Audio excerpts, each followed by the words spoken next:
Shalom Bapak Ibu dan saudara terkasih di dalam nama Tuhan Yesus, dimanapun Anda berada dan dimanapun Anda bisa mendengar rekaman ini.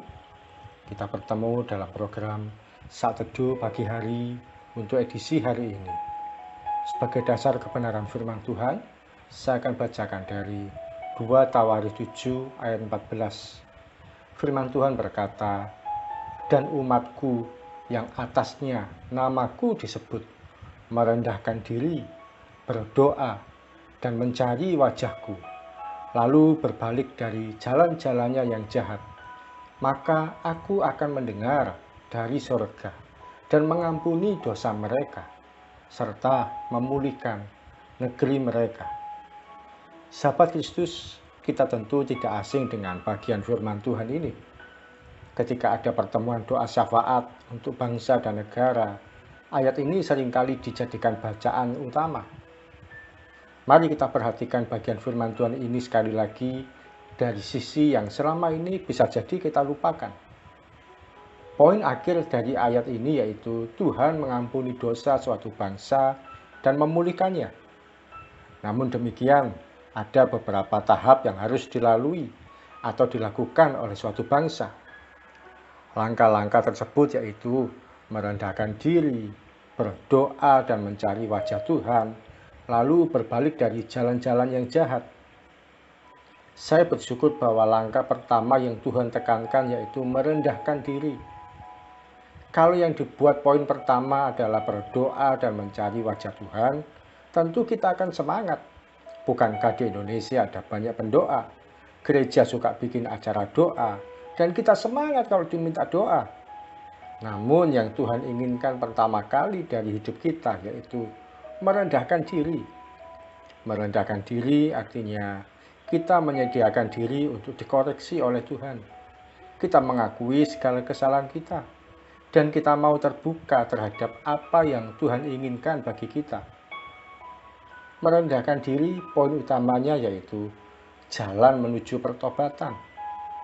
Celakanya, yang perlu bertobat pertama kali bukan pemimpin bangsa ini, bukan presiden dan segenap jajarannya. Kita seringkali mudah menunjuk tangan bahwa pemimpin bangsa ini perlu bertobat. Tapi sebenarnya yang perlu bertobat pertama kali yaitu gereja Tuhan, Anda dan saya, hamba-hamba Tuhan, termasuk yang perlu bertobat pertama kali. Sahabat Kristus, betapa banyak kita cuek ketika diminta berdoa untuk bangsa ini. Kita merasa masih punya kebutuhan sendiri yang harus didoakan. Buat apa berpikir berdoa untuk bangsa dan negara? Saya masih perlu didoakan untuk diberkati, Pak. Saya masih perlu dipulihkan. Saya masih perlu ditolong. Orang lain sajalah yang berdoa untuk bangsa dan negara. Jangan saya, Pak. Itu bukan bagian saya. Bahkan kita seringkali bersembunyi dengan alasan setiap orang talentanya berbeda. Saya tidak punya talenta untuk berdoa. Mohon maaf, berdoa untuk bangsa dan negara itu bukan talenta. Tapi itu adalah panggilan untuk semua kita. Memang ada orang yang punya karunia khusus sebagai pendoa. Namun berdoa itu adalah panggilan untuk setiap kita. Yang mau tidak mau, suka atau tidak suka. Ketika kita ada di bangsa ini, tinggal di bangsa ini, cari makan di bangsa ini, cari penghidupan di bangsa ini, Anda dan saya wajib berdoa untuk bangsa ini. Bapak, Ibu, dan saudara terkasih, bangsa ini sedang dalam kondisi yang tidak baik-baik saja, dalam kondisi yang tidak sehat. Perlu seruan doa kita, perlu topangan doa kita.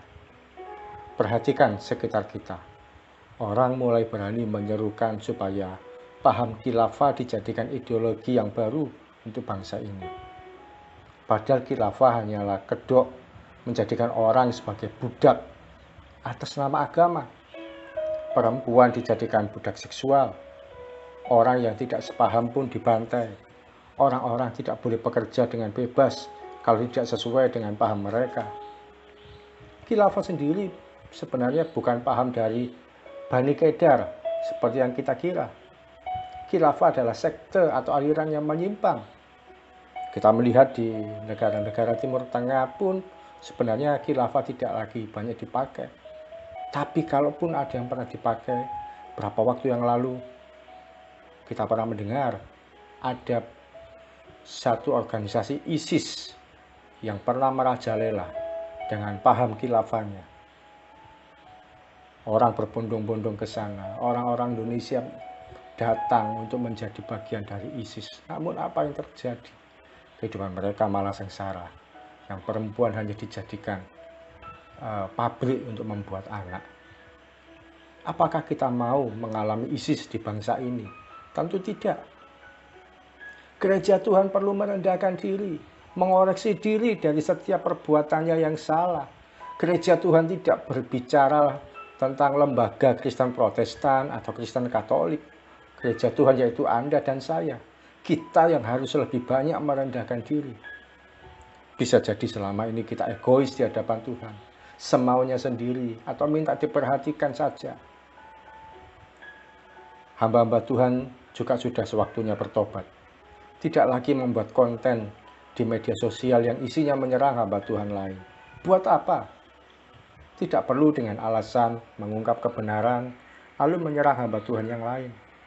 Tidak perlu juga dengan alasan kembali pada firman Tuhan, bahwa alasan mau mengajar kebenaran firman Tuhan, lalu membuat konten yang mengunggulkan aliran gerejanya dan menuding gereja lain sesat.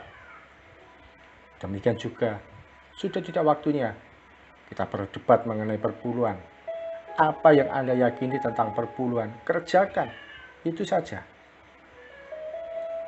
Mari, saya ajak untuk kita merendahkan diri. Kita koreksi diri kita di hadapan Tuhan. Betapa hati kita perlu dibersihkan. Setelah itu, sediakan waktu berdoa untuk bangsa ini. Berkati bangsa ini. Berdoa untuk kesejahteraan bangsa ini. Berdoa untuk pemulihan bangsa ini. Percayalah, ketika Tuhan memulihkan bangsa ini, hidup kita pun juga akan mengalami dipulihkan. Mari kita datang pada Tuhan. Tuhan Yesus, terima kasih untuk sharing firman pagi hari ini. Ampuni kami Tuhan, kalau selama ini kami sebagai umat-Mu, hamba-hamba-Mu, kami sebagai gereja-Mu, seringkali hanya meminta diperhatikan. Seringkali kami egois. Seringkali kami merasa bahwa buat apa berdoa untuk bangsa dan negara. Saya ini loh yang perlu didoakan. Ampuni Tuhan, selama ini kami egois hanya melihat ke dalam. Hari ini kami mau berdoa untuk bangsa kami yang kami cintai, Indonesia. Kami menyerukan ya Tuhan kebaikan untuk bangsa ini. Kami nyatakan dalam nama Yesus bangsa ini dipulihkan. Bangsa ini mengalami kemakmuran. Bangsa ini mengalami kesejahteraan. Bangsa ini mengalami situasi yang diubahkan dari kegelapan menuju pada terang. Demikian juga hamba-hamba Tuhan kami berdoa untuk sadar dari kesalahan-kesalahan selama ini. Mungkin selama ini suka menuding orang lain, menuding pendeta lain, menuding hamba Tuhan yang lain, menuding gereja lain sesat. Sehingga secara tidak langsung berkata yang benar adalah gereja saya, yang benar adalah aliran gereja saya. Ampuni kami Tuhan Yesus. Dan kami mau merendahkan diri. Kami berkata, Engkau Tuhan yang berdaulat atas bangsa dan negara yang kami cintai. Kami percaya Tuhan, Engkau sanggup memulihkan bangsa ini. Dan kami juga bersedia untuk dikoreksi dari setiap kesalahan kami. Kami mau menyediakan diri berdoa bagi bangsa ini. Kami mau memiliki kesatuan hati di antara pribadi dan pribadi yang lain. Juga kalau ada di antara kami kesalahan-kesalahan yang mungkin motivasi-motivasi terselubung dalam kami berjalan mengikut Engkau, ampuni kami ya Tuhan. Dan kami mau melangkah bersama dengan-Mu sepanjang hari ini. Pertolongan-Mu, kebaikan-Mu, keajaiban-Mu, mujizat-Mu kiranya dinyatakan atas setiap anak-anak-Mu, mulai pagi sampai nanti malam, bahkan sepanjang umur hidup kami. Dalam nama Tuhan Yesus kami berdoa dan mengucap syukur. Amin.